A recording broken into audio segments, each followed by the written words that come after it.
বাংলা ভাষায় একদম। হ্যাঁ, এই তিন ধরনের রুকুন মানুষের শরীরে থাকে।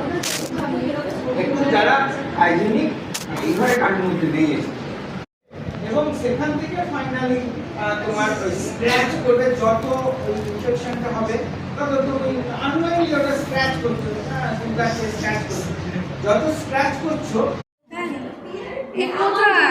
দেবার ঘো কোথাও ডাক এরকম এরকম টাইমে বেরিয়ে যাস কেন?